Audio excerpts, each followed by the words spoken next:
Or là, je vais te poser une question. Je me pose en tant que recruteur, en tant qu'entreprise. Comment faire pour rendre mon entreprise attractive? Comment attirer? Quels sont les critères pour que je puisse attirer des candidats pour qu'ils puissent avoir envie de venir travailler au sein de mon entreprise? Selon toi. C'est une question vaste, risquée, mais je vais répondre. Il y a plusieurs sujets qui peuvent rendre une entreprise attractive. La première, c'est de faire une veille de ce qui se fait à l'extérieur. Les entreprises, parfois, elles sont récupérées de père en fils, de père en fille. On ne se forme pas forcément en interne pour savoir ce qui se fait, les nouvelles technologies, les nouveaux modes de communication, de management, etc. Donc déjà, c'était dans l'air du temps, pour moi, dans le premier temps. Et d'apporter de la bienveillance. J'ai fait un after-work il y a pas longtemps avec quelqu'un qui est dans la secte, s'appelle Vicky Poulain-Catan, et on parlait de ça. La bienveillance de plus en plus est un sujet.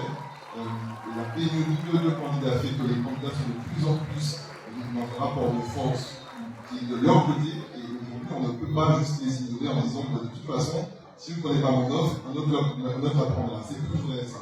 Aujourd'hui, le rapport de force est plutôt équilibré, ce qui fait que parfois quand il y a un poste, on n'a pas forcément de candidats en face, et il faut pouvoir être sexy, attractif.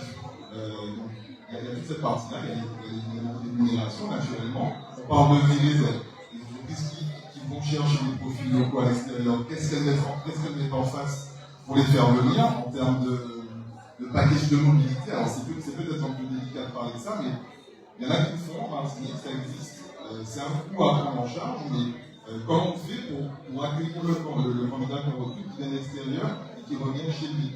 On a tendance à se dire, quand il revient chez lui, c'est pas grave, il a sa famille, etc. Je crois qu'il faut aussi accompagner cette démarche-là. Vous le faites de votre côté, mais sur la partie logistique, c'est important de montrer aux candidats qu'on met un petit peu tous pour les accompagner dans ce retour en Martinique. Merci beaucoup.